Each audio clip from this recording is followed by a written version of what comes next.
¿Se escucha mejor? Sí, mejor. Ok. ¿Ya? Tú eres Marjorie, ¿verdad? Sí, doctora. Ya, ok. Continúa, por favor. Gracias. Entonces, para poder empezar este tema, primero vamos a hablar un poco de la epidemiología sobre este hipopituitarismo. Entonces, comencemos siguiente. Para poder definir qué es el hipopituitarismo, vendría a ser una deficiencia total o parcial de las hormonas hipofisiarias. Dentro de estas, ¿no? Se va a embarcar la insuficiencia suprarrenal, el hipotiroidismo, el hipogonadismo, la deficiencia de hormona de crecimiento y puede incluir la diabetes insípida. Recordemos que estos son de origen central. ¿Por qué ocurre el hipopituitarismo? Ocurre como consecuencia de enfermedades que pueden reducir o pueden destruir la función secretora de las células que van a estar a nivel de la adenohipófisis, que las conocemos como células tróficas, que van a interferir también en la secreción hipotalámica. Recordemos del eje, más adelante vamos a hablar del eje hipotálamo hipofisiario, que van a permitir la estimulación de estas células de la adenohipófisis para permitir la liberación de estas hormonas de la hipófisis, ¿no? Entonces hablemos de la prevalencia que va a tener el hipopituitarismo. Aproximadamente la guía nos dice que probablemente esté bastante subestimada y nos da un estimado de 45 casos por cada 100.000 personas. En la incidencia nos da aproximadamente 4 casos por cada 100.000 por cada año. En la mortalidad de los pacientes, la mortalidad nos dice que es alta. Los pacientes con hipopituitarismo van a presentar un aumento en comparación a los pacientes, personas sanas, un alto índice de incapacidad. Los días de enfermedad van a estar son mucho más altos y también el estado de salud es bajo en comparación a otros pacientes, ¿no? El costo de atención de estos pacientes es alto y en relación al trabajo de estas personas es mucho más difícil que encuentren trabajo por tiempo completo y tienen que presentar estas recomendaciones por enfermedad, para poder trabajar, ¿no? Entonces, siguiente. Ahora hablemos de los componentes que puede tener un hipopituitarismo. En caso hablemos de la insuficiencia suprarrenal central. Recordemos que este es el eje, ¿no? Hipotálamo hipofisiario, en donde recordemos que este eje es una regulación de las diferentes hormonas para hacer un feedback tanto positivo como negativo. Acá el hipotálamo va a presentar la hormona liberadora de corticotropina, que va a estimular a la región adenohipofisiaria, donde se van a encontrar las células corticotropas, que van a secretar la hormona estimulante adenocorticotropina, ¿no? Que va a estimular a la corteza suprarrenal y así permitiendo del estrés a nivel la liberación del cortisol, que puede tener diversos efectos en diferentes partes del cuerpo. Entonces, este eje hipofisiario, recordemos que puede estar relacionado va a causar un feedback tanto positivo como negativo. Por ejemplo, si una persona va a presentar niveles elevados de cortisol, ya sea por adquisición exógena o endógena, va a causar un feedback negativo a nivel del hipotálamo o de la hipófisis, así estimulando el eje. Acá hablemos que la secreción inadecuada de cortisol es debida a una deficiencia de la adenocorticotropina, hormona adenocorticotropina, ¿no? Puede ser de manera secundaria o puede ser de manera terciaria.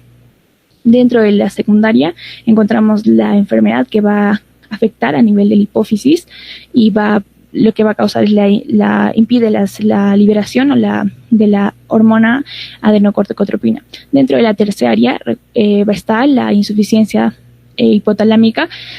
Para poder entender esto, recordemos que el hipotálamo y la hipófisis están relacionadas o están unidas pueden ser por dos vías, por la vía neuronal, que sería de la neurohipófisis, y por la vía, en este caso, sanguínea, por el sistema porta, que vendrían a ser, en este caso, con la adenohipófisis. Luego, la prevalencia de la insuficiencia suprarrenal central aproximadamente es 150 a 280 por millón de habitantes. Dentro de las insuficiencias del hipopituitarismo, es una de las más comunes, va a ser casi un tercio de todos los pacientes con hipopituitarismo. Las causas son variadas. Nos dice que una de las causas más comunes es la cirugía hipofisiaria, va a variar. 90% de los pacientes después de una cirugía de craniofaringioma van a presentar insuficiencia suprarrenal central. Los pacientes que han sido sometidos a radiación, ya sea por cualquier etiología de tumor a nivel craneal, que no sea hipofisiario, van a tener una alta prevalencia para desarrollar esta enfermedad. Pueden tardar años en desarrollar la enfermedad. Tiene que tener un alto índice de sospecha para poder realizar el diagnóstico. La deficiencia leve de esta adenocorticotropina va a manifestarse clínicamente de una manera importante con estrés. El siguiente.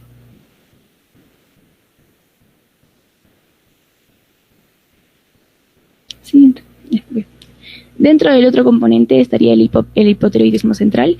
Acá también es importante hablar del eje, en este caso hipotálamo hipofisario tiroides, en que vendrían a ser en este caso 3 componentes. El hipotálamo también como primer regulador para la hormona liberadora de tirotropina, y la hipófisis para la hormona estimulante de tirotropina, y la tiroides para la formación, la estimulación y liberación de las hormonas tiroideas como T3 y T4. En este caso, también de esta manera también se va a realizar este feedback positivo y negativo que ya se habló en las clases anteriores del doctor. ¿Qué significa un hipotiroidismo central? El hipotiroidismo central es una deficiencia a través del que va a ser la insuficiencia de la hipófisis para poder liberar la hormona estimulante de la tiroides, que a su vez va a causar no va a estimular a la tiroides. En este caso es una estimulación insuficiente de la hormona estimulante de la tiroides con una glándula tiroides normal, debido a que la deficiencia es a nivel secundario, en este caso central hipofisiario. El hipotiroidismo central va a estar generalmente asociado con otras deficiencias de la hormona. Recordemos que estas células, tanto las células corticotrofas o las tirotrofas, se encuentran a nivel de la adenohipófisis. Entonces, una lesión o una alteración que pueda causar a nivel de estas células no puede alterar tanto a un grupo celular como a un conjunto celular. La prevalencia aproximadamente va a ser 50% de los casos con hipotiroidismo central van a estar relacionados a macroadenomas hipofisiarios. En caso de los craniofaringiomas van a ser más comunes en pacientes jóvenes. La frecuencia de este hipotiroidismo central con adenomas hipofisiarios no funcionantes, un 43% va a ser antes de la operación y un 57% después de la operación. Aproximadamente un 65% de los pacientes que han sido irradiados por tumores cerebrales no relacionados a los tumores hipofisiarios va a ser un 65%, 50% de los pacientes irradiados por tumores nasofaringeos o los senos paranasales van a presentar una prevalencia alta para hipotiroidismo central, y las lesiones cerebrales traumáticas o accidentes cerebrovasculares también van a estar relacionadas con personas que desarrollen este hipotiroidismo central. Siguiente. Ahora hablemos del hipogonadismo central. El hipogonadismo central también es otro de los grupos celulares que las gonadotrofas son otros grupos celulares que podemos encontrar a nivel de la adenohipófisis, por lo que su insuficiencia va a causar el hipogonadismo central, y a su vez recordemos que también existen el eje hipotálamo hipofisario gonadal, ovario testículo, en donde va a permitir va a existir un feedback positivo o negativo, en donde los niveles de insuficientes de una hormona puede causar la inhibición o la estimulación de otro nivel. En este caso hablemos primero del eje a nivel de los varones, ¿no? En este caso va a haber unos niveles bajos de testosterona sérica, y va a haber unas características de deficiencia de testosterona, o en este caso espermatogénesis alterada. Recordemos que las funciones de la testosterona son funciones biológicas tanto a nivel para la función a nivel sexual, desarrollo sexual, y también para la formación, ¿no?, de la espermatogénesis, y para caracteres sexuales secundarios. Acá tenemos en el caso de la prevalencia de los varones, 95% de los pacientes van a presentar tumores celares, y después de una cirugía o radioterapia va a haber una alta prevalencia para los pacientes que han recibido irradiación craneal, ya sea por lesiones o no celulares.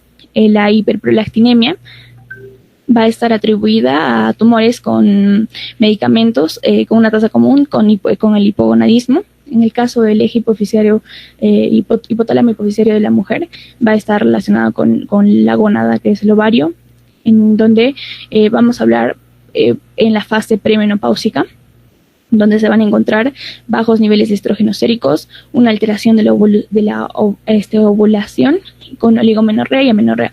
Entonces acá también, ¿no?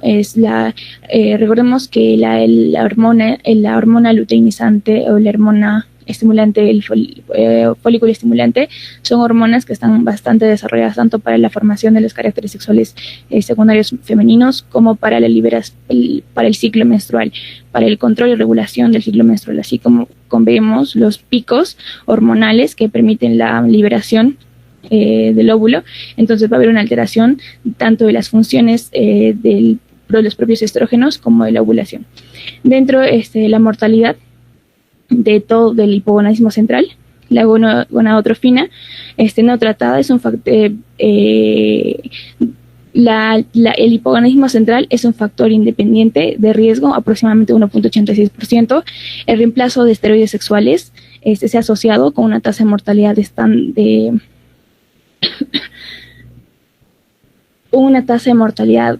aproximadamente reducida, 1.42 frente a un 2.97%.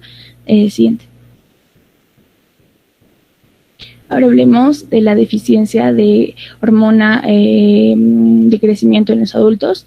Aproximadamente la deficiencia de esta hormona de crecimiento puede presentarse en la niñez o puede ocurrir de manera adquirida durante la etapa adulta. Dentro de la epidemiología tenemos que aproximadamente en Estados Unidos se presentan 6.000 casos por año y aproximadamente 50.000 adultos son diagnosticados al año. Después, en Europa, la incidencia anual es de 12 a 19 casos por millón de habitantes y la prevalencia post-lesión craneal traumática es de un 12%. En el caso de los pacientes que van a presentar reemplazo con hormona estimulante, hormona de crecimiento en los adultos, no se ha revelado o no hay una claridad para si esta reduce la mortalidad en los pacientes que van a presentar esta deficiencia comprobada y puede reducir el exceso de mortalidad más que todo a nivel de los varones. Acá nos dice que una reducción de la relación con el sexo aproximadamente de un 2.4 a un 1.9, la diferencia, ¿no?, en la reducción de la mortalidad de mujeres y varones. La deficiencia de esta hormona de crecimiento congénita sin tratamiento no reduce la esperanza de la vida. El siguiente. Ahora hablemos de la deficiencia de la prolactina. En este caso se va a presentar en pacientes con enfermedad hipotalámica hipofisiaria. Como hablamos más antes, existían grupos tróficos dentro de los que también se encuentran células que permiten la liberación y la estimulación de la prolactina. Esta deficiencia de la prolactina se puede presentar al momento de la presentación de una persona con enfermedad hipotálamo hipofisiaria o después del tratamiento quirúrgico. Una disminución de la prolactina adquirida es un marcador de daño hipofisiario bastante severo. Vamos a ver más adelante una relación de las deficiencias de las hormonas tróficas según el orden que hay una deficiencia, y vemos que la prolactina es una de las hormonas que van a tener una insuficiencia mucho más se podría decir después, porque su daño nos indica un daño severo o una hipofunción severa. En el caso del hipopituitarismo con prolactinemia es cuando existe una interrupción entre el tallo hipofisiario y también está relacionado con la ausencia de la inhibición de la dopamina. Siguiente. Ahora hablemos de la etiología del hipopituitarismo. Tenemos acá las causas adquiridas del adulto. uno de los más importantes debería ser el neoplásico, el con más prevalencia. Dentro de esos tenemos el adenoma pituitario, el craneofaringioma, el meningioma, el glioma, el astrinoma, el teratoma, el cordoma y así también incluso metástasis, carcinoma hipofisario. Siguiente. Tenemos también causas de enfermedad infiltrativa o inflamatoria, dentro de las cuales se encuentran las autoinmunes, la hemocromatosis, granulomatosas, histiocytosis de células de Langerhans, granulomas de células gigantes, hipófisis santomatosa. También tenemos como consecuencia de tratamientos de enfermedades celares, paracelares o hipotalámicas, como es la cirugía y la radioterapia. Siguiente. También tenemos causas infecciosas, ya sea de todas las etiologías bacteriana o parasitaria, fúngica, sífilis, etc. En las causas vasculares tenemos la apoplejía del tumor hipoficiario, el síndrome de Sheehan, aneurisma de la arteria carótida intracelular, hemorragia subaracnoidea. Siguiente. En caso de traumáticas tenemos la lesión craneal, medicamentos, pacientes que han sido tratados con opiáceos, pacientes que han recibido tratamiento con glucocorticoides, en donde solo va a suprimir, ¿no?, la liberación, la hormona adenocorticotropa y va a causar insuficiencia adrenal. El acetato de magnestrol, análogos de la somatostatina, y en otras causas causas de hipopituitarismo adquirido vendrían a ser la silla vacía o de manera idiopática. Siguiente. Acá tenemos las manifestaciones clínicas del hipopituitarismo.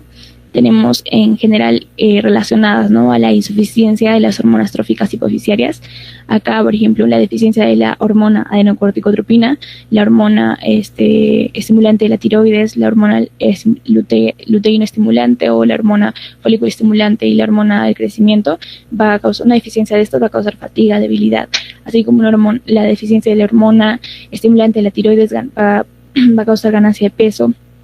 La deficiencia de la hormona adenocorticotropina va a causar pérdida de peso y así sucesivamente. Las deficiencias de hormonas tróficas de grupos específicos pueden causar grupos sintomáticos específicos.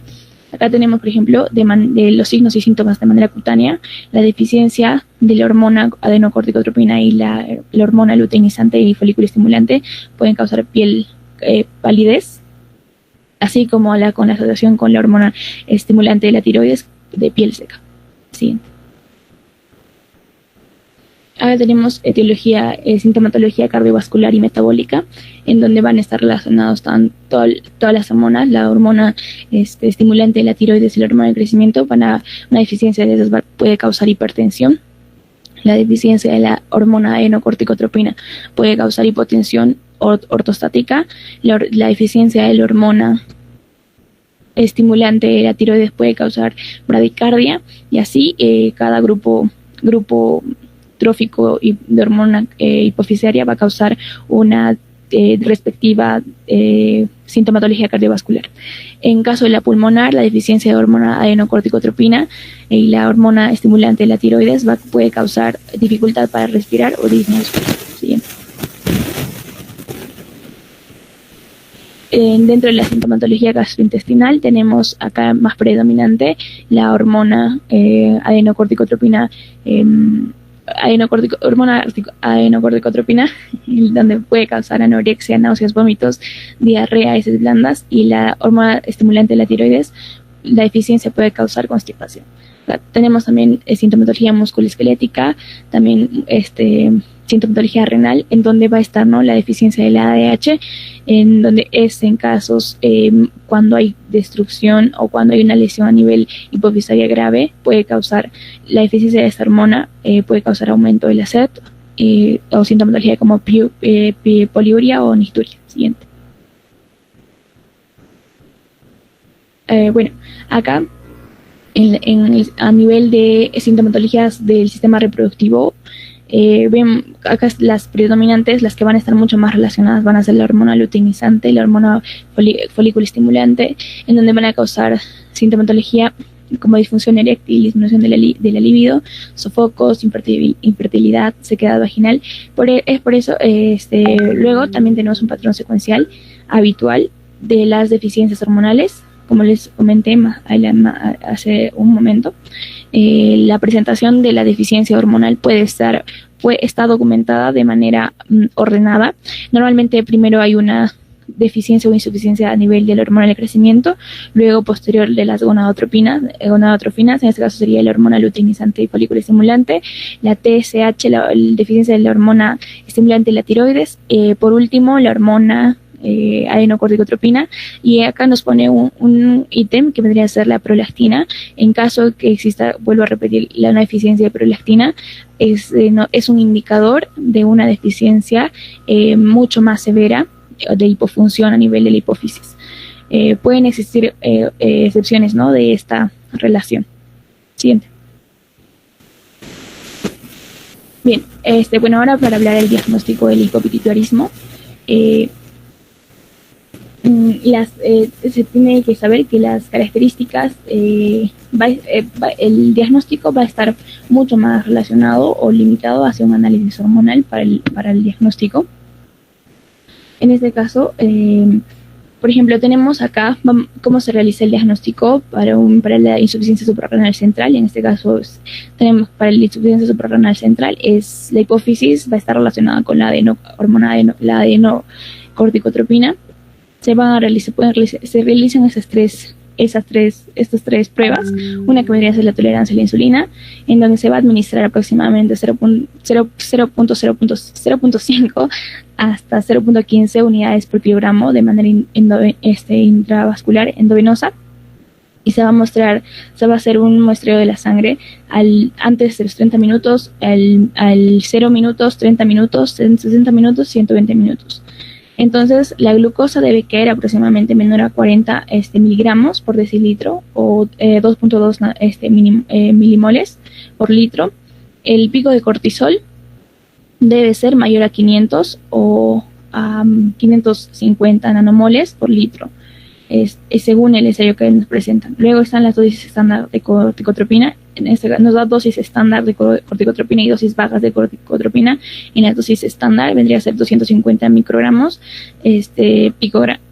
microgramos, y las dosis bajas de corticotropina 1 microgramo. En este caso, en la dosis estándar se va a tener que administrar aproximadamente 250 de microgramos, tanto puede ser endovenoso o intramuscular. Se va a hacer un muestreo de sangre a los 0.30 a 60 minutos para detectar el cortisol. El cortisol debe aproximadamente a los 30 a 60 minutos estar mayor a 500 o a 550 nanomoles por litro. En el caso de las dosis bajas, se van a administrar dosis bajas con 1 microgramo de manera por intramuscular o intravenoso. Se va a mostrar la sangre a los 0 a 30 minutos para detectar el cortisol. El cortisol a los 30 minutos tiene que estar mayor a 500 nanomoles por litro, y esto, bueno, dependiendo del ensayo. Siguiente.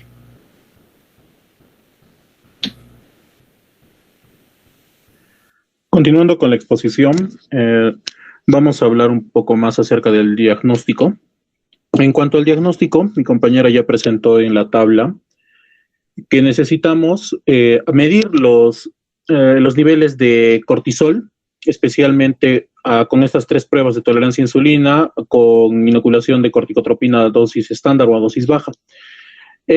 ¿Por qué se dan cualquiera de estos dos? Cuando se realizó el estudio por la Sociedad de Endocrinología, se determinó que los valores altos de la ACTH sola son buenos para el diagnóstico de las insuficiencias adrenales primarias, pero el problema fue que para hallar la insuficiencia adrenal central, los niveles de ACTH normal o bajo no son tan útiles. Entonces se realizó este metaanálisis de 30 estudios para evaluar el rendimiento diagnóstico de esta prueba de estimulación con ACTH. Se realizó aproximadamente en 1.437 pacientes con sospechas de insuficiencia adrenal secundaria. Ambas pruebas, tanto la de dosis alta como la de dosis baja que ya mencionó mi compañera, tienen una precisión moderada en general, no tienen mucha diferencia, principalmente porque tienen una sensibilidad un poco baja. La prevalencia de insuficiencia adrenal en los estudios que revisaron en la Sociedad de Endocrinología fue aproximadamente 36%.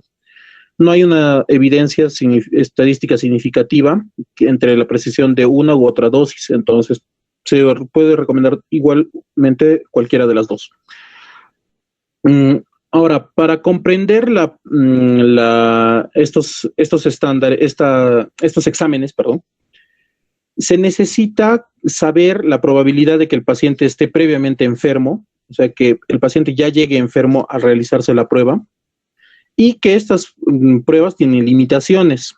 Una de estas limitaciones específicamente es el uso de los glucocorticoides. Como nosotros conocemos ya, los glucocorticoides suprimen el eje hipotálamo pituitario adrenal.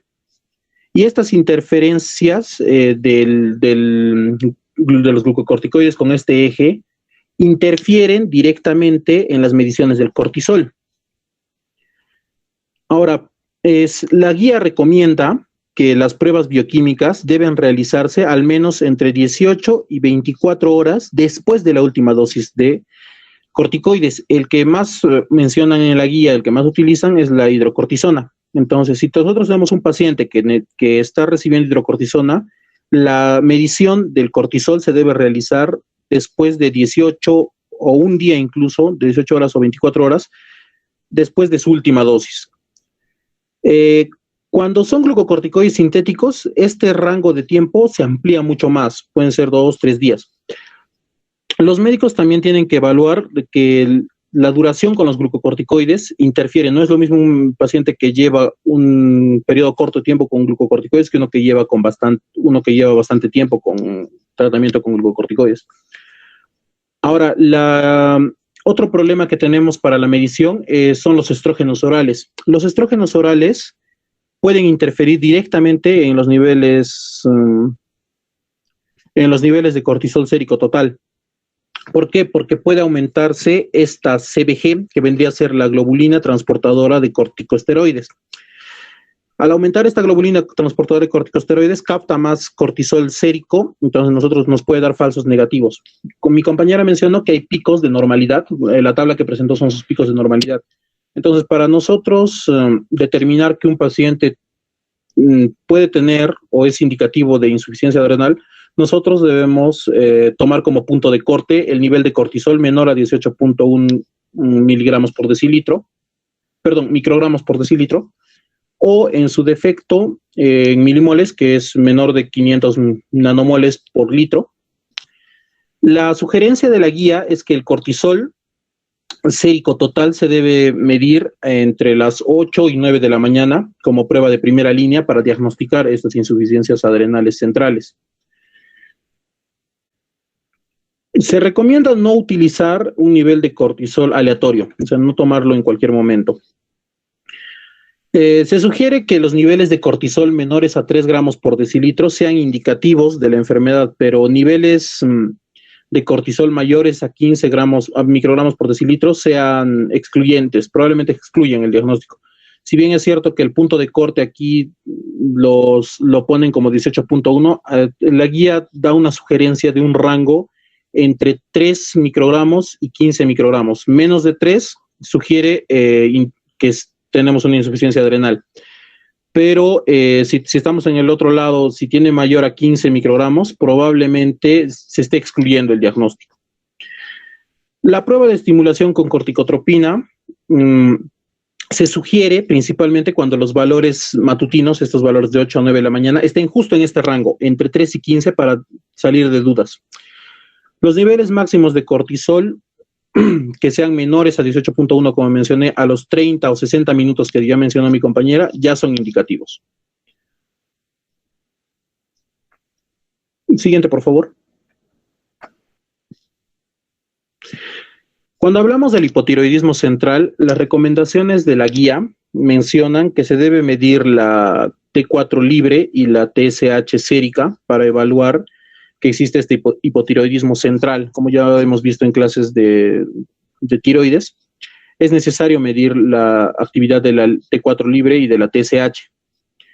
Los niveles de T4 libre por debajo del rango de referencia que nos da el laboratorio, junto con una TSH que esté baja, normal o incluso levemente elevada, porque como hemos visto, cuando la T4 tiene un ligero pico de caída, la TSH responde de manera agresiva. Entonces, si esta TSH la encontramos incluso en un rango levemente elevado, podríamos sospechar de que el paciente tenga un hipotiroidismo central, pero para esto tiene que tener el contexto de una enfermedad pituitaria. Generalmente con esto se debería confirmar.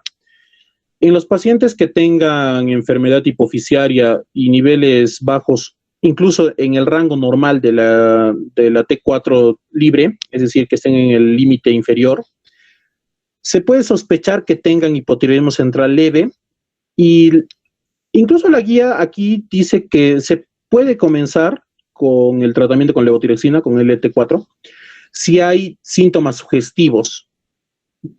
Pero también dicen que podemos, esto es criterio médico, podemos seguir haciendo un dosaje. Podemos hacer un seguimiento de la T4 libre a lo largo del tiempo, y recomiendan que el inicio del tratamiento se dé si el nivel de T4 libre baja un 20% más. Una vez que nosotros tenemos un paciente que ya estamos sospechando que tenga un hipotiroidismo central, tenemos estas dos opciones: o le damos con el tratamiento con los síntomas sugestivos, o simplemente esperamos y le hacemos su tamizaje, su seguimiento. Iniciamos el tratamiento cuando la T4 haya disminuido un 20% o más durante el tiempo. La guía sugiere no utilizar pruebas dinámicas de secreción de TSH para el diagnóstico. Los niveles de TSH en estos pacientes, normalmente en pacientes con hipotiroidismo central, pueden ser, como dije, o bajos o normales o levemente elevados. Esto refleja una disminución de la secreción de 24 horas y bioactividad alterada una bioactividad alterada de la hormona.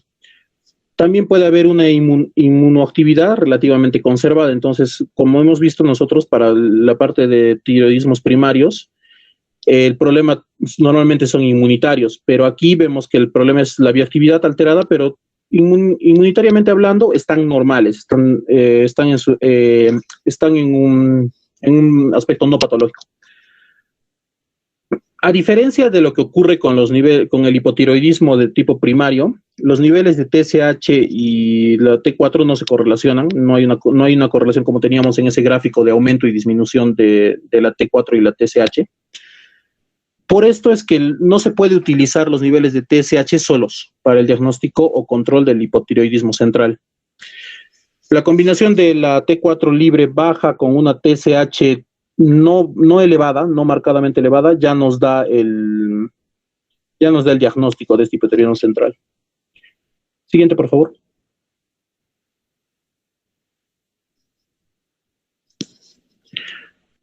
Ya. Cuando hablamos del déficit de la hormona de crecimiento, como mi compañera ya mencionó, también la guía nos da algunas recomendaciones.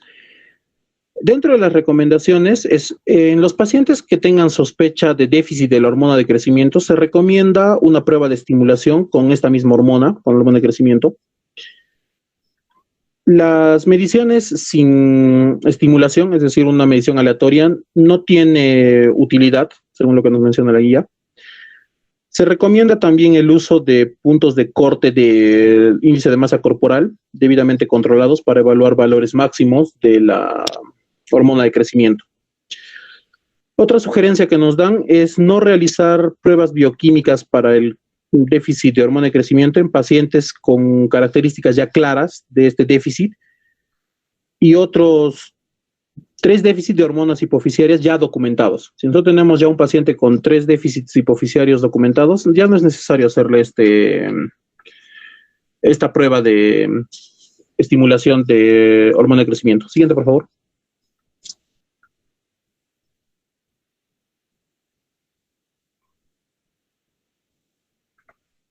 Ya.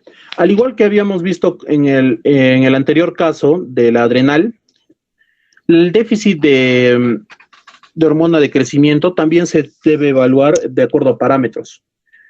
La evidencia nos dice que se debe medir mediante pruebas de tolerancia a la insulina, el glucagón. El doctor ya nos había mencionado ayer lo de las pruebas de arginina, que no hay aquí. Entonces, estas pruebas de arginina deben acompañarse con esta hormona GHRH. Aquí tenemos una tabla que nos muestra, al igual que en la anterior, los parámetros a los que debe llegar y el correcto uso de estos test. En tolerancia a la insulina, se debe administrar una insulina de entre aproximadamente 0.05 a 0.15 unidades por kilogramo de peso por vía intravenosa, y se muestrea la sangre 30 minutos antes del test, en el momento del test, media hora, 1 hora y 2 horas después, para determinar hormona de crecimiento y glucosa. Lo normal es que la glucosa caiga 40 miligramos por decilitro o 2.2 milimoles, si ahí ustedes son la comparación. Y la hormona de crecimiento debe estar en un rango normal de 3 a 5 gramos por litro. Los puntos de corte para la respuesta de la hormona de crecimiento deben estar relacionados siempre con el índice de masa corporal. Como mencioné antes, el índice de masa corporal está relacionado con esta hormona de crecimiento. Ahora, ¿cómo aplicamos este test de GHRH con arginina? Se administra el GHRH aproximadamente 1 microgramo por kilogramo de peso por vía endovenosa, seguido de una infusión de arginina a 0.5 gramos por kilogramo. Máximo se debe dar 35 gramos. La guía recomienda no superar esos valores durante 30 minutos. Las tomas de muestra aquí se deben tomar más o menos cada 15 minutos. Desde el minuto 0 se inicia la prueba, se toma una muestra de sangre. A la media hora, 45 minutos, 1 hora, 75 minutos, 1 hora y media, así, hasta llegar a las 2 horas, para detectar los niveles de hormona de crecimiento. Puede dar una respuesta normal de la hormona de crecimiento, un falso positivo, una falsa normalidad, si el déficit de hormona de crecimiento se debe a un daño netamente hipotalámico. Ejemplos claros son estos: la radiación. Estos parámetros hay que tenerlos en cuenta porque todo lo que es bioquímico tienen ciertas interferencias. La hormona de crecimiento debe medirse mayor a 4 gramos por litro, pero los puntos de corte para la respuesta de esta hormona de crecimiento otra vez deben estar correlacionados con el índice de masa corporal.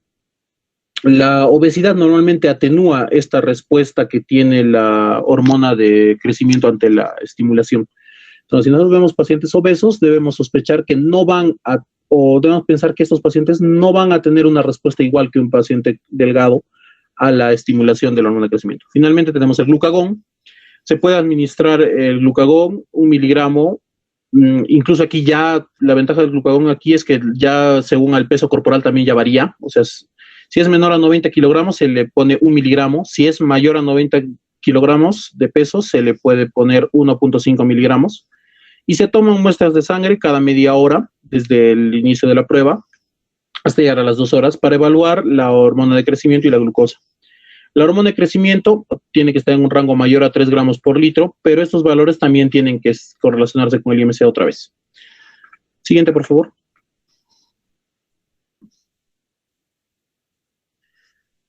Bueno, dentro de los factores que influyen en la secreción de la hormona de crecimiento, estamos viendo que nos mencionan bastante sistemáticamente el IMC, el índice de masa corporal. Entonces, dentro de estos factores que influyen en la secreción de la hormona de crecimiento, tenemos el estado nutricional, el estado hormonal propiamente, el ejercicio, este peso corporal y la edad.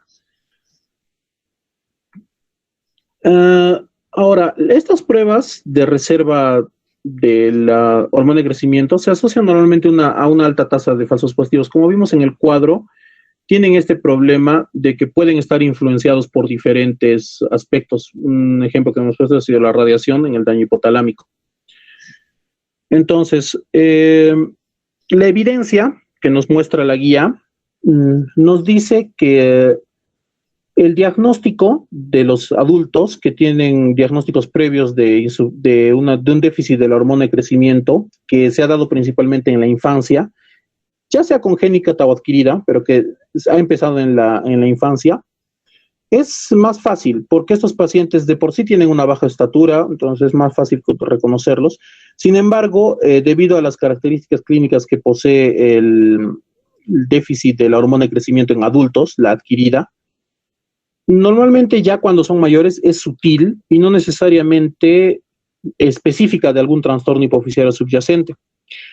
Se encuentran comúnmente en la población general y esto dificulta un poco nuestro estudio, dificulta un poco el diagnóstico final. Todos estos pacientes que tengan sospecha deben ser evaluados de nuevo como adultos, es decir, si nosotros ya tenemos un niño con baja talla que ya ha tenido previamente, lo evaluamos de nuevo como adultos. La secreción normal de la hormona de crecimiento tiene un patrón pulsátil, bastante heterogéneo, por lo tanto, se debe medir la secreción de esta hormona,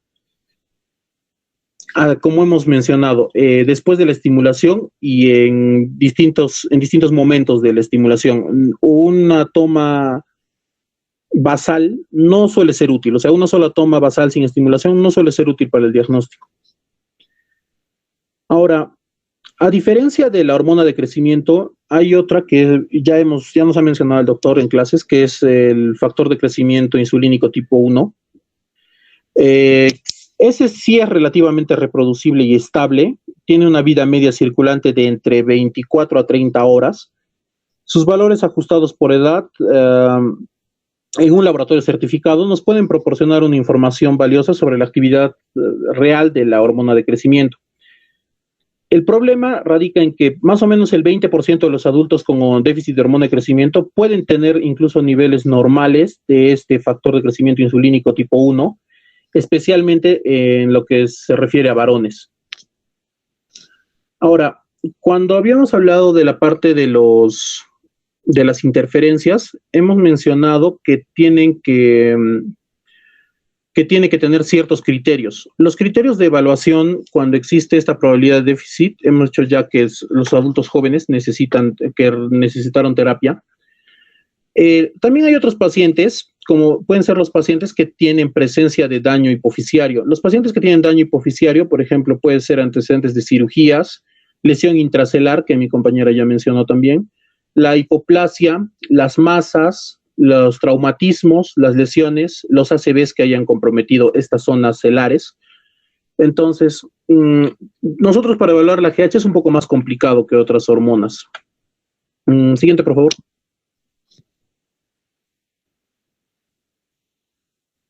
El hipogonadismo central en varones. La guía nos recomienda que en los varones que tengan sospecha de hipogonadismo, se recomienda perdón. En los pacientes con sospecha de hipogonadismo se recomienda medir los niveles de testosterona, de la folículo estimulante y de la luteinizante séricas para el diagnóstico de este hipogonadismo central. Mi compañera ya explicó más o menos que tenemos este sistema de estimulación entre el hipotálamo, la hipófisis y lo que es los sistemas reproductores masculino y femenino a través del túbulo seminífero y de las células de Leydig.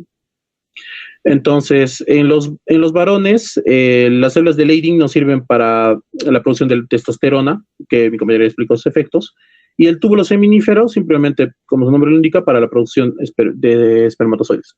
Entonces, en estos pacientes, la recomendación también es que se realicen pruebas hormonales para hipogonadismo central, sobre todo en varones que no tengan enfermedad aguda o subaguda, y que esta prueba hormonal se debe realizar antes de las 10 a.m., después del ayuno nocturno, y se debe combinar con una PRL sérica.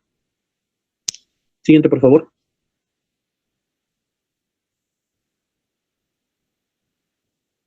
Ya. El hipogonadismo central en varones se manifiesta con niveles bajos de testosterona sérica y características de déficit de testosterona. Con o sin pueden tener espermatogénesis alterada. Los niveles de testosterona, tanto la total, libre y la biodisponible, tienen un ritmo circadiano bastante interesante, con valores séricos que se han encontrado mayores entre las 5:30 y las 8 de la mañana, y unos niveles mínimos aproximadamente 12 horas después del pico. Por esto es que nos decían que en las recomendaciones que teníamos que tener un paciente con sospecha, pero con ausencia de enfermedad subaguda, y que se debía tomar antes de las 10 a.m., porque aquí es donde tenemos más o menos el pico del paciente. La enfermedad aguda o subaguda que altera los niveles de testosterona pueden actuar a nivel de a cualquier nivel del eje hipotálamo hipoficiario gonadal. Las enfermedades sistémicas, trastornos alimenticios, el ejercicio intenso también puede marcar. Medicamentos o drogas reactivas, ejemplos claros son los glucocorticoides otra vez. Tenemos a los opiáceos, el ketoconazol, tenemos también barbitúricos, cocaína. Todos estos pueden afectar los niveles de testosterona. Entonces, para nosotros hacer un diagnóstico correcto, tenemos que evaluar también esto. Como saben, el ejercicio intensivo aumenta los niveles de testosterona. Estos medicamentos como los glucocorticoides interfieren también en todo lo que es los ejes. La hiperprolactinemia puede causar también hipogonadismo de tipo hipogonadotrópico, y se debe tener en cuenta esta posibilidad. O sea, podemos tener un paciente con un prolactinoma porque el tratamiento con estos agonistas de la dopamina puede revertir el hipogonadismo en este caso. Normalmente la guía nos menciona que se prefieren 2 mediciones realizadas con el mismo ensayo para valores de testosterona cuando ésta se encuentra en el límite bajo. Siguiente, por favor.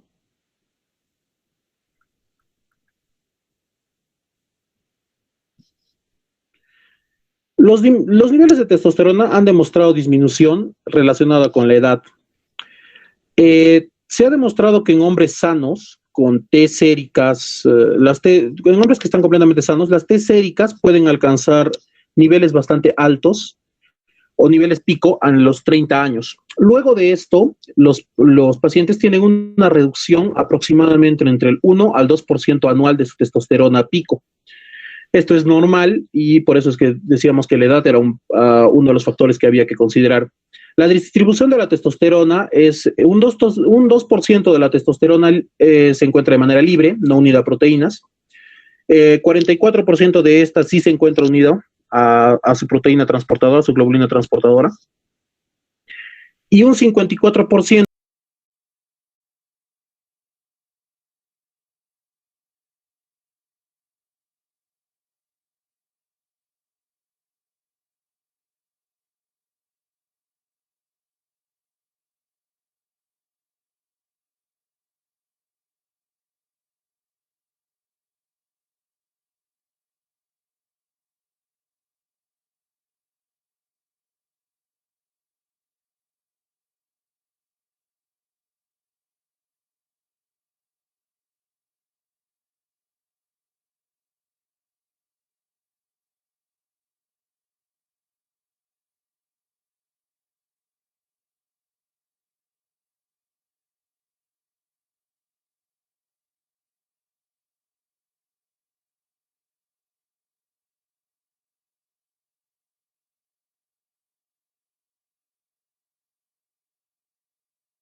por ejemplo, si nosotros tenemos déficits en otras hormonas hipofisiarias, también puede haber un déficit de un problema de amenorrea, puede haber otro problema de oligomenorrea.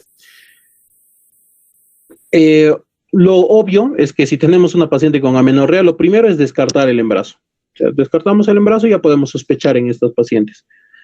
Sugerimos, bueno, en este caso el grupo, la guía, sugiere que no se debe realizar estas pruebas dinámicas con GNRH porque no ofrece una información útil, no es muy útil para el diagnóstico. La recomendación en caso de las mujeres posmenopáusicas es que ante la ausencia de una folículo estimulante y un aumento de las luteinizantes, ya se puede dar el diagnóstico de una disfunción gonadotrópica, siempre que la paciente no esté en una terapia de reemplazo hormonal, en este caso. Siguiente, por favor.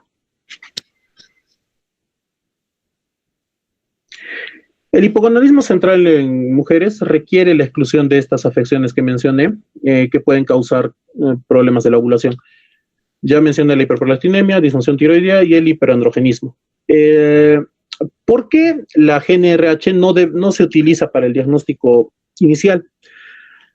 El problema de la GNRH es que es variable y depende de la gravedad de la déficit de la gonadotropina. Entonces, si nosotros vamos a usar esta GNRH, lo que vamos a hacer es esperar a que tenga un déficit muy severo para que nosotros podamos detectarlo a través de esto. Perdón. La TSH provoca invariablemente reducciones en los niveles circulantes tanto de la FSH como de la LH. Esto es natural. Entonces, dentro del estudio se ha determinado que las reducciones ocasionadas por TSH, en el caso de la luteinizante, pueden ser incluso hasta el 50% de su valor normal, y en el caso de la folículo estimulante pueden reducir incluso hasta 60% de su valor normal solamente por estimulación propia de la TSH. Siguiente, por favor.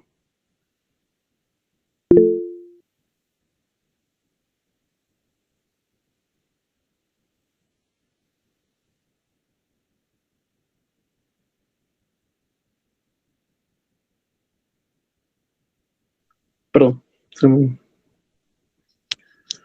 Ahora, vamos a hablar un poco de tratamiento. En el tratamiento del hipopituitarismo vamos a ver que tenemos varias, así como hemos visto que tenemos varios exámenes y varias causas, también tenemos que ver que hay tratamiento para cada una. El tratamiento del hipopituitarismo puede realizarse por reemplazo hormonal en el caso de los panhipopituitarismos. El inicio vendría a ser el reemplazo de glucocorticoides. En el caso de los glucocorticoides, la guía nos recomienda que el que se debe usar o el que se recomienda dentro de la familia de glucocorticoides es la hidrocortisona. Otra de las recomendaciones que nos da, otra de las recomendaciones que nos da dentro de esto es que la hidrocortisona se debe usar en una dosis diaria total promedio entre 15 a 20 miligramos. Puede ser en una dosis única o dividida de acuerdo al paciente. Los pacientes que utilizan estas dosis divididas deben tomar la dosis más alta por la mañana, justo después del despertar, y la segunda por la tarde. Este es el régimen que se conoce como régimen de 2 dosis. Pero cuando es un régimen de 3 dosis, entonces la tercera y la segunda varían. La segunda debe tomarse al mediodía y la tercera al final de la tarde. Este es el que se conoce como régimen de 3 dosis. Se sugiere el uso de glucocorticoides de acción más prolongada en casos muy específicos. Ejemplos claros puede ser no disponibilidad del medicamento, que es lo que puede ocurrir, cumplimiento deficiente del tratamiento, esto ya más relacionado al paciente, y la conveniencia que también tenga tanto el paciente como el médico. La otra recomendación es que se debe educar a todos los pacientes sobre las administraciones de glucocorticoides de emergencia y las dosis de estrés, y se les debe indicar que tienen que obtener una tarjeta, brazalete, collar, cualquier cosa que los pueda identificar de emergencia con respecto a estas insuficiencias de tipo adrenales, y un kit de emergencia en casa o para llevar que contenga glucocorticoides inyectables de dosis altas en casos de presentarse alguna emergencia. Lo que no recomienda la guía es el uso de fludrocortisona en pacientes con insuficiencias adrenales de tipo secundario. Siguiente, por favor.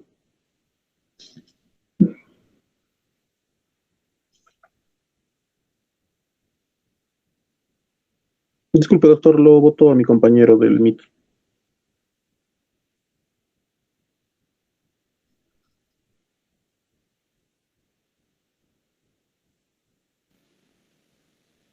¿Tú eres Nina o Nina te Marocho. estaba solamente? ¿Perdón? Nina estaba presentando las diapositivas, doctor. ¿Y tú eres? Marocho. Ahí ya está calificando. Ya está de vuelta. Ya, acelera porque ya estamos acabando. Sí. Ya. Siguiente, por favor. Ya. Lo que hemos visto en la guía es que el reemplazo hormonal de este panhipopituitarismo debe ser un reemplazo hormonal lo más cercano posible al patrón fisiológico normal que tenemos. Al igual que ocurría con la insulina, que la recomendación era llegar al rango fisiológico, aquí también se recomienda usar el patrón fisiológico. La evidencia de esto es el reemplazo de glucocorticoides, ya hemos mencionado las dosis diarias totales. La producción fisiológica normal de cortisol en nosotros, en cualquier persona, es entre 5 y 10 miligramos por metro cuadrado de superficie corporal total. Las dosis de reemplazo entonces se calculan aproximadamente entre 15 a 20 miligramos por día, teniendo más o menos un patrón semifisiológico. Los ajustes adicionales a las dosis de glucocorticoides pueden ser por estadios clínicos, por la preferencia del paciente, siempre hay que buscar la comodidad de y las comorbilidades que pueda tener nuestro paciente. Como sabemos, los glucocorticoides son un poco difíciles de utilizar y tenemos que tener cuidado con complicaciones. Para pacientes con sospechas de mala absorción o aumentos en el aclaramiento metabólico de los esteroides, las mediciones seriales de cortisol podrían ser útiles para controlar a este tipo de pacientes. Siguiente, por favor.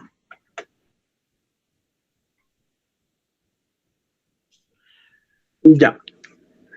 Hay una evidencia bastante interesante en este ritmo circadiano de las dosis diarias múltiples. El ritmo circadiano nos va indicando, por ejemplo, que las dosis al inicio, los glucocorticoides tienen una tendencia de concentraciones séricas bajas al inicio del sueño, se elevan muy temprano por la mañana, tienen el pico máximo justo a la hora del despertar y va descendiendo durante el día. Esto explica por qué teníamos esta tendencia de dar los glucocorticoides, o por qué la guía nos decía que los glucocorticoides se daban principalmente en las mañanas.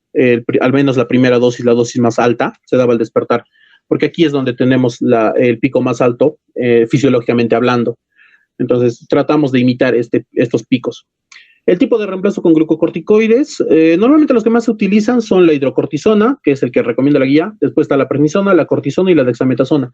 Para esto, como la guía nos ha dado unos valores de reemplazo aproximados en base a la hidrocortisona, nosotros tenemos esta tabla que nos puede servir, que es muy útil para las equivalencias. Dijimos que el reemplazo era 15 a 20 miligramos por día de hidrocortisona. Entonces, si nosotros cambiamos la hidrocortisona por prednisona, se usa en 5 miligramos en lugar de 20. Si es dexametasona, 0.75 miligramos, metilprednisona 4 miligramos, prednisolona 5 miligramos y cortisona 25 miligramos. Con esto nosotros podemos guiarnos y decidir qué glucocorticoide usar y en qué dosis, especialmente si no disponemos de la preferencia que es nuestra hidrocortisona. Gracias.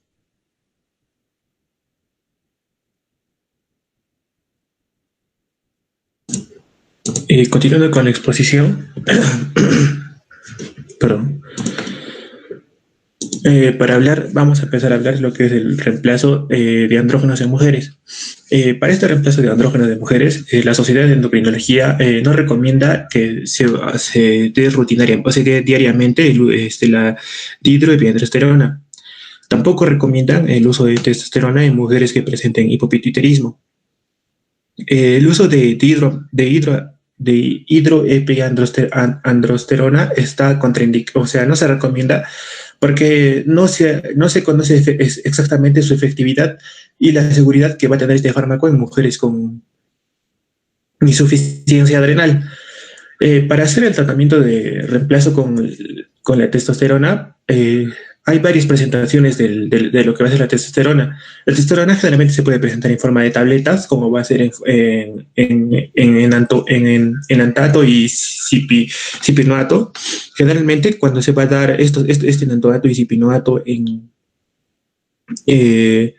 se va a dar una vez por semana, se da una dosis de 75 a 100 miligramos, y si es que va a ser 2 veces por semana, se da en una dosis de 150 a 200 miligramos.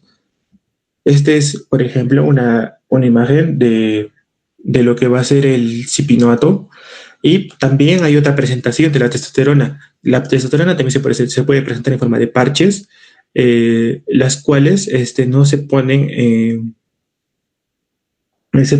aproximadamente una dosis de 5 miligramos aplicados todas las noches en la piel de la espalda, puede ser del muslo, la parte superior del brazo, y generalmente se debe colocar en áreas que estén lejos de presión. Acá tenemos una imagen de lo que va a ser un parche de testosterona. Luego también la testosterona viene en presentación de gel, la cual viene en una concentración de 1%, como vemos en la imagen, 1%, y generalmente es de 5 a 10 gramos, aplicados diariamente sobre la cubierta de la piel que no sea genital. Luego también viene en forma de tabletas adhesivas que se ponen de forma subforal en la mucosa bucal, y viene en una dosis de 30 miligramos y se coloca cada 12 horas.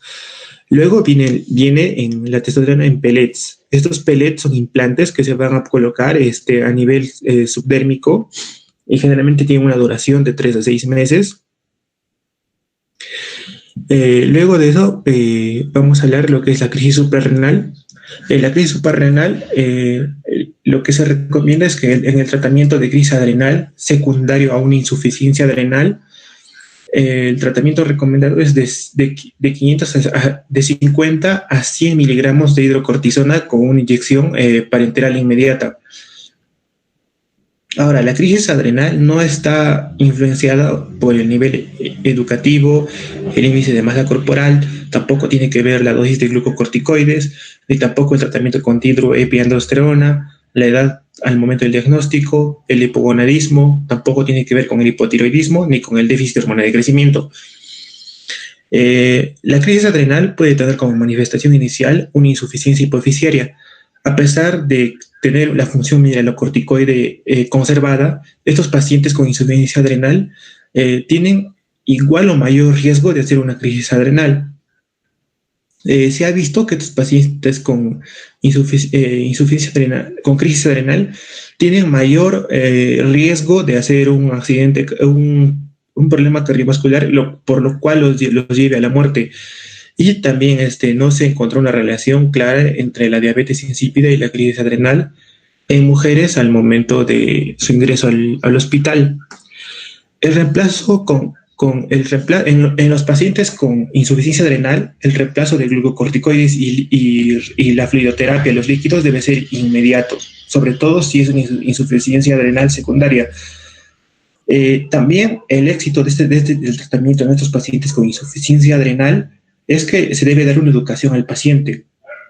Se le debe educar que el paciente siempre debe tener su dosis ajustada de glucocorticoides a la mano, y sobre todo para que esté preparado ante situaciones estresantes que van a desencadenar la crisis. Y también el paciente debe estar identificado, debe tener literalmente un cartel que diga: soy paciente que tiene insuficiencia adrenal, por lo cual debe tener una tarjeta, un brazalete, un collar, y debe tener siempre a la mano su glucocorticoide para administrarlo de emergencia, ya sea un glucocorticoide que sea intramuscular o subcutáneo. Para el reemplazo de hormona tiroidea, se recomienda usar la T4 libre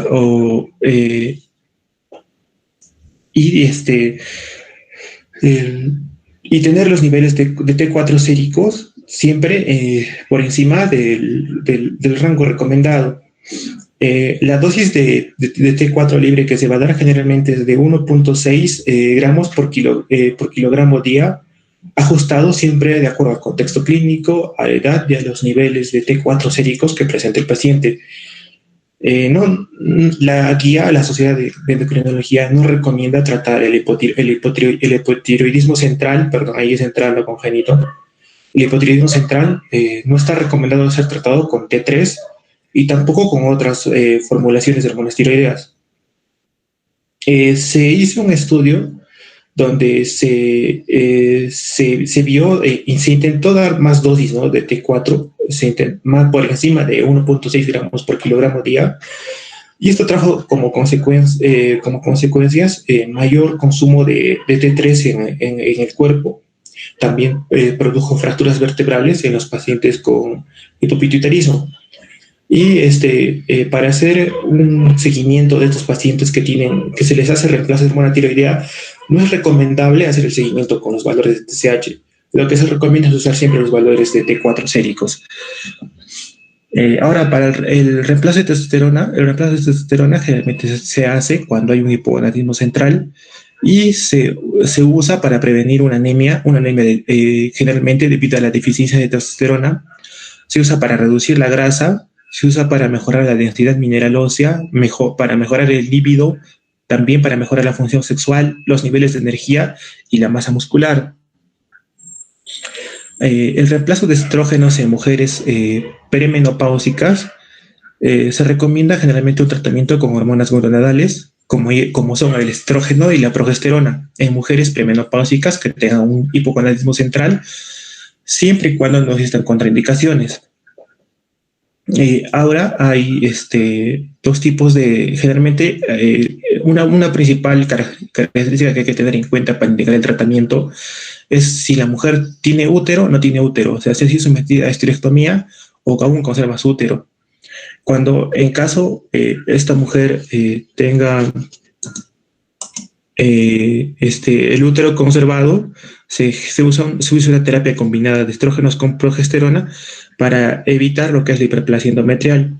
Y en caso esta mujer haya sido sometida a una histerectomía, solo se usa estrógenos.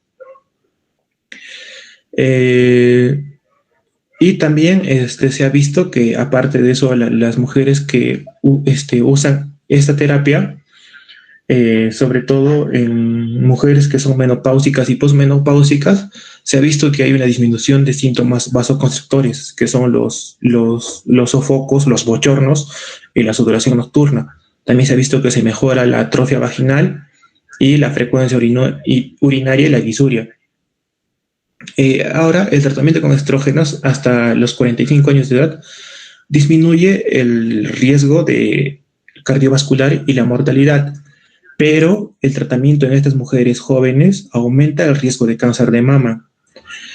El tratamiento con estrógenos mejora la densidad mineral ósea, es decir, que evita la descalcificación o la presencia de osteoporosis, también el riesgo de fracturas, y no hay una relación clara entre cómo es que este estrógeno conserva esta densidad mineral ósea. Acá, adelantando un poco, se hizo un estudio en el Women's Health Intuitive, que tenía, donde se estudió mujeres que tenían un promedio de 63 años, y el riesgo con el tratamiento con estrógeno aumentó el riesgo cardiovascular. Pero esto no se puede extrapolar a una población joven que usa esta terapia de reemplazo hormonal por el hipotitirismo central. Perdón, claro, hipotitirismo central. Acá vemos una presentación de lo que va a ser este fármaco, el Activire, que tiene una combinación de estradiol y acetato de norestenderona, que es lo que se usa, ¿no?, para reemplazo en caso de las mujeres que necesiten tratar, usen estrógenos con progesterona. Acá tenemos otro fármaco que es también una combinación de estradiol y drospirenona. Este también es otro fármaco que usa el estradiol y la progesterona en cápsulas.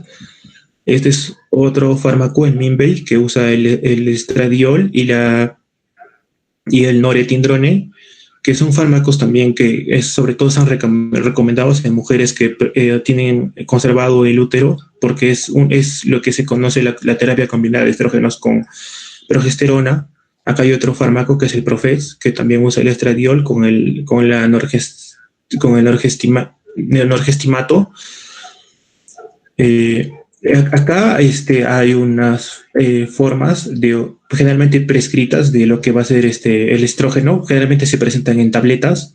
Puede ser en un estrógeno E2 micronizado, puede ser un valerato de estradiol o un CC, lo que se ve ahí, vemos ahí las dosis, ¿no?, de lo que se da el micronizado.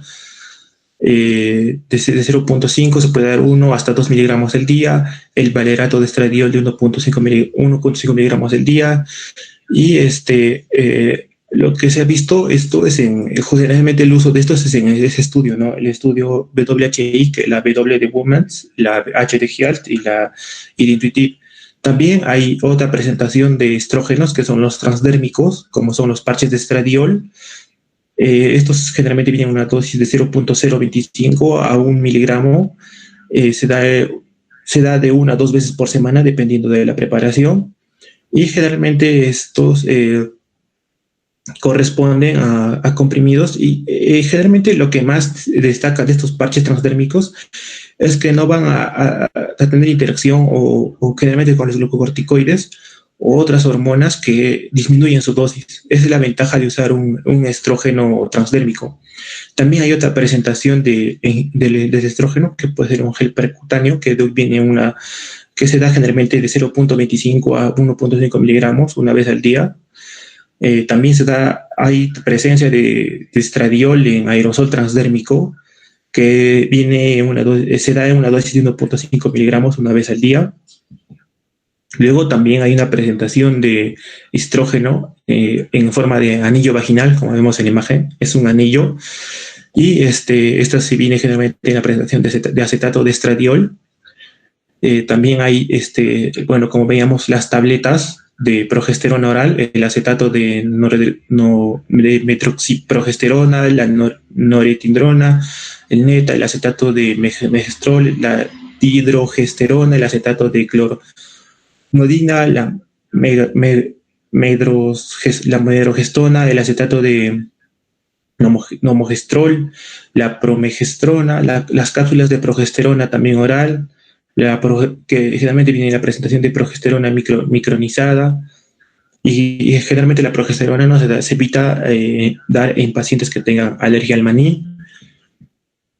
También hay presentación de la progesterona, viene en progestina de sistema intrauterino, el Enenor y la progesterona en gel vaginal. La terapia de reemplazo de hormona de crecimiento generalmente está recomendado para pacientes que van a presentar un déficit de hormona de crecimiento que esté comprobado, y se da en pacientes que no tengan contraindicaciones para recibir esta terapia de reemplazo de hormona de crecimiento. La dosis que generalmente se da es una dosis de 0.2 a 0.4 miligramos día en pacientes menores de 60 años de edad. Y en pacientes que tengan más de 60 años de edad, generalmente se da una dosis de 0.1 a 0.2 miligramos día. Lo que se ve en esta terapia es importante siempre ver los valores de GA, de hormona de crecimiento, y lo que generalmente se intenta es que el factor de crecimiento insulínico, el FGI1, generalmente tiene que estar por debajo del umbral, y no se recomienda dar una terapia de reemplazo hormonal de hormona de crecimiento en ancianos que tengan niveles bajos de factor de crecimiento insulínico tipo 1 con antecedentes de enfermedad hipofisiaria o hipotalámica.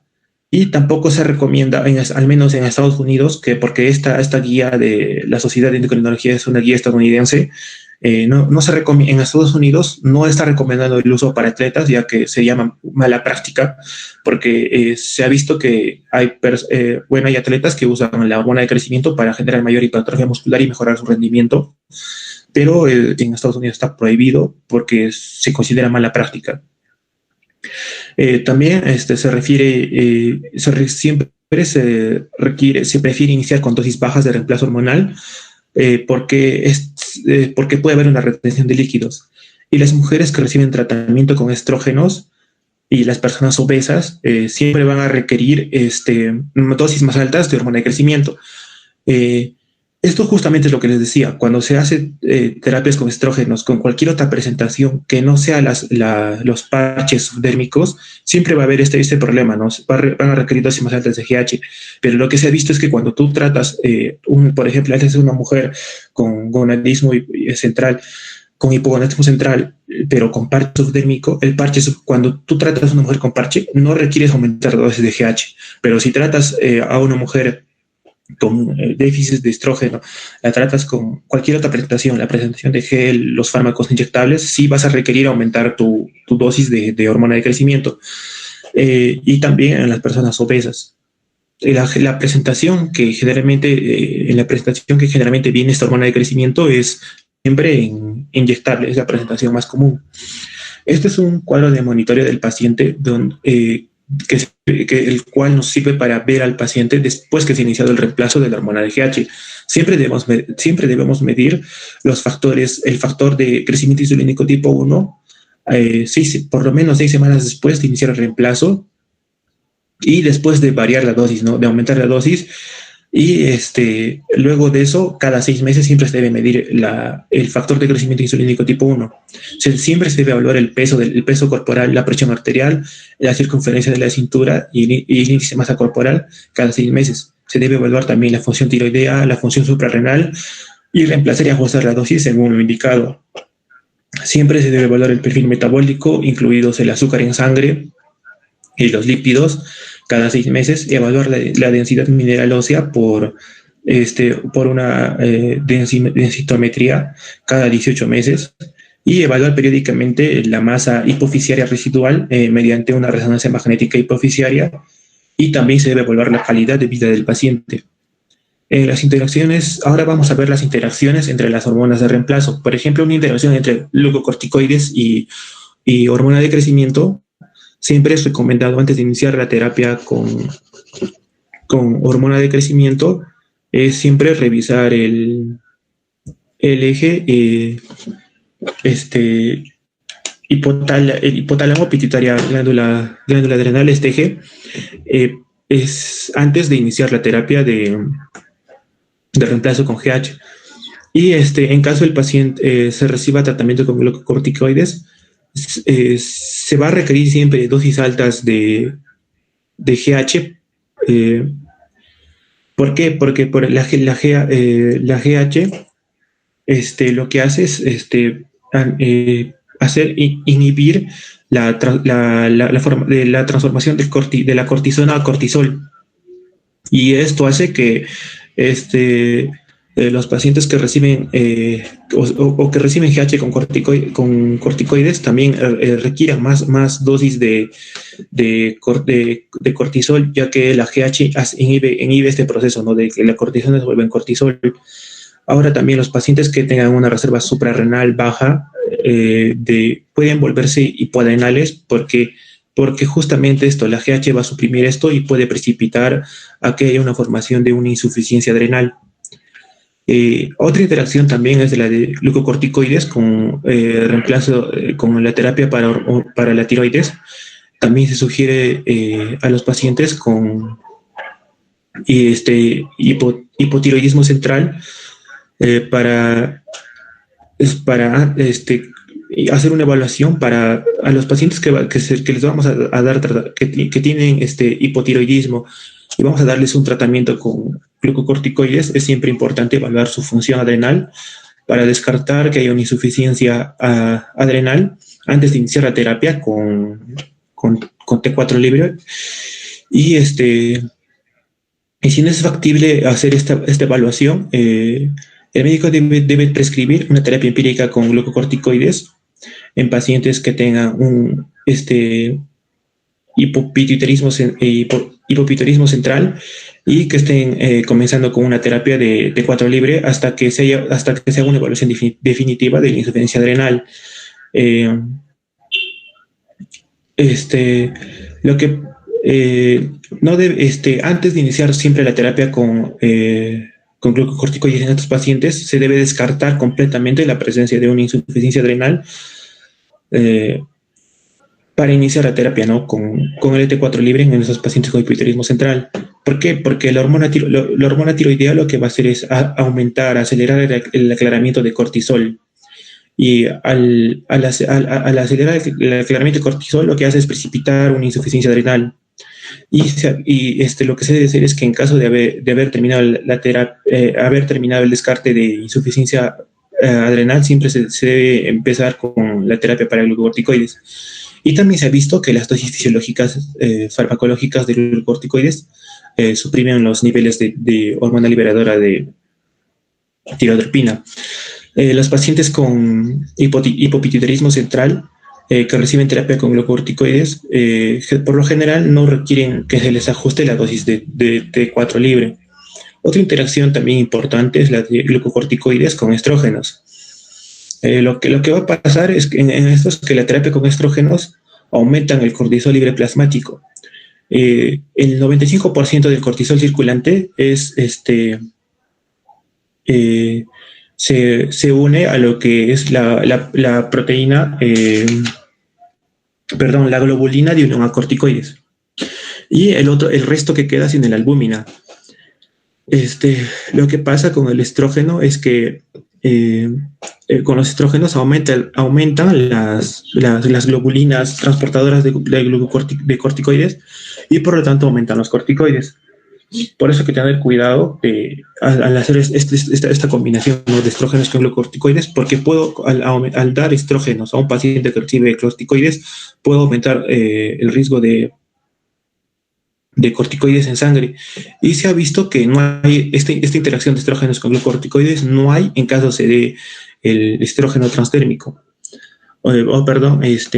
Transdérmico o en parche. Otra interacción importante es la de hormona de crecimiento con tiroides.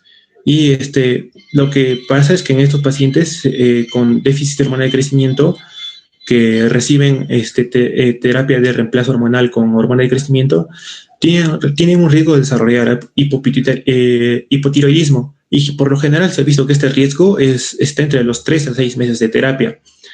Hay dos casos que se pueden dar. El primero es que se vean siempre bajos los niveles de T4 séricos al comenzar la terapia con T4 libre, y otra es que si en caso ya se reciba la T4 libre con el inicio de la terapia con hormona de crecimiento, se va a necesitar más dosis de T4 libre. Y el propósito de esta terapia es sobre todo con un reemplazo hormonal en déficit de hormona de crecimiento, es que siempre, y sobre todo en pacientes es ver siempre monitorear que la tiroides esté normal, o sea, eutiroides, o sea, la tiroides con sus valores de T4, TSH siempre normales, en el rango normal. Eso es siempre lo que se debe hacer en estos pacientes. Y es importante primero tratar siempre el hipotiroidismo central antes de iniciar la estimulación con hormona de crecimiento, porque el hipotiroidismo central puede enmascarar lo que es una deficiencia de hormona de crecimiento. Las personas que tuvieron, se ha visto que las personas que tuvieron cirugías, radiación o recibieron tratamiento para el hipotiroidismo central tuvieron más incidencia de tener una T4 sérica baja, incluso 4 veces más baja por debajo de lo normal. La interacción de hormona de crecimiento con estrógenos es que siempre se sugiere que mujeres que reciban reemplazo con estrógenos oral siempre van a requerir dosis más altas de hormona de crecimiento en comparación con las mujeres o hombres eugonadales. Se ha visto que la terapia con estrógenos va a disminuir lo que va a ser el factor de crecimiento hidrónico tipo 1 en mujeres con deficiencia de hormona de crecimiento. ¿Por qué? Porque lo que va a hacer los estrógenos es generalmente aumentar la oxidación de lípidos postprandiales y disminuir lo que es la síntesis de proteínas, con lo cual antagoniza lo que va a ser el metabolismo de la hormona de crecimiento. Y otra vez repito, esto no ocurre cuando se da estrógenos por vía transdérmica. Y se hizo un estudio donde se mostró que las mujeres que reciben tratamiento con estrógeno incluso pueden requerir hasta 50% más de dosis de hormona de crecimiento. Ahora hay riesgos por ejemplo, cuando de sobrereposición de hormona en el hipopituitarismo. El reemplazo excesivo de esta hormona puede producir un riesgo de osteoporosis, así como también en pacientes con insuficiencia adrenal central. Se recomienda utilizar siempre dosis bajas tolerables de reemplazo de corticoides, para reducir potencialmente los riesgos de enfermedades metabólicas cardiovasculares. Aparte de también haber riesgo de osteoporosis, también se ha visto que puede haber riesgo de fracturas, sobre todo a nivel vertebral. Para el reemplazo de tiroides se debe evitar siempre riesgos cardiovasculares, siempre hay posibles riesgos cardiovasculares a lo largo del tratamiento con hormona tiroidea, y siempre se debe ajustar los niveles de T4 de T4 libres para evitar niveles más bajos de T4 séricos en caso de pacientes con hipotiroidismo central. Ahora, en el reemplazo de estrógenos con testosterona, la terapia hormonal combinada siempre va a aumentar el riesgo de eventos cardiovasculares, pero generalmente es menor en mujeres jóvenes, pero ya también en mujeres jóvenes lo que se ha visto es que aumenta el riesgo de cáncer de mama, y en mujeres mayores siempre aumenta el riesgo de evento cardiovascular. En los riesgos cardiovasculares en pacientes con hipopituitarismo, siempre la dosis de reemplazo de las dosis de glucocorticoides más altas siempre va en pacientes con deficiencia de hormona adenocorticotropina, generalmente se asociaron a un aumento de la mortalidad. Pacientes que recibían glucocorticoides y que tenían deficiencia de ACTH, mayor mortalidad, sobre todo cardiovascular, y el mayor riesgo fue en esos pacientes que recibieron dosis altas, ¿no? Mayores a los 30 miligramos.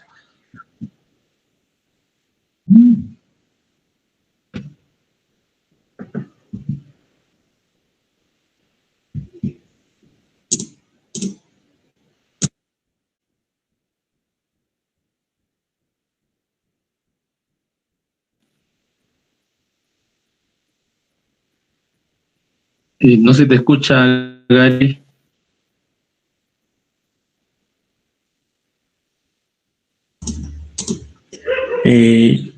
Ya, doctor.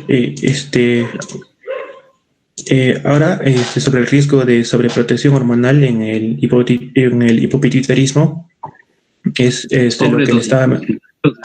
Sí, sobre dosificación en el hipopituitarismo es generalmente, como le estaba mencionando, la enfermedad ósea, que se puede, generalmente se da cuando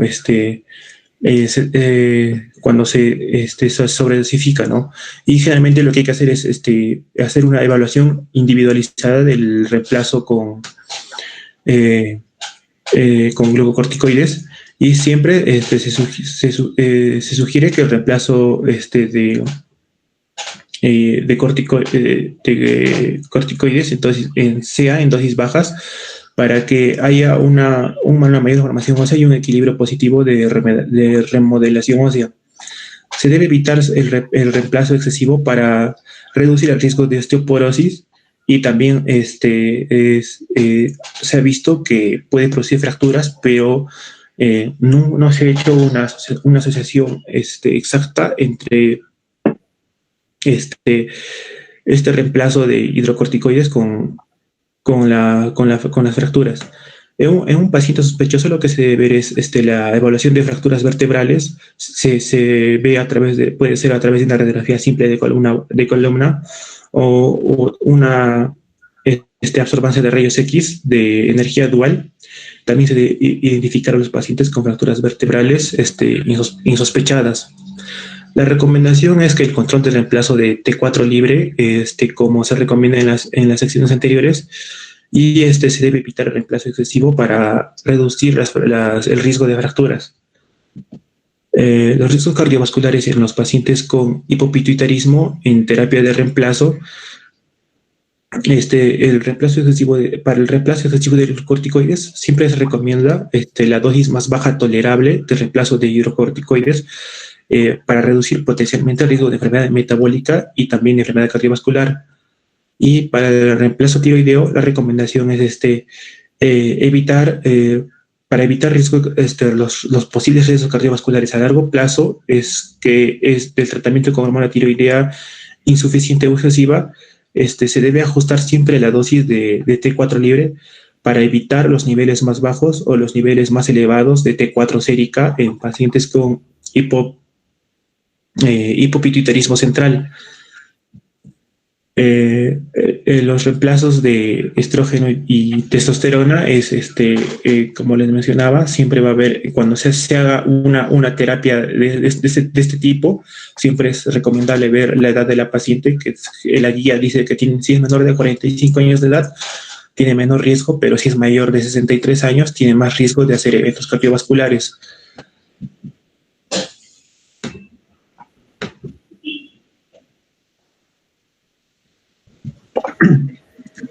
Continuando con la exposición, vamos a hablar sobre las circunstancias especiales, ¿no? Que nos dice la guía. Perdón, ¿quién sigue? ¿Quién sigue?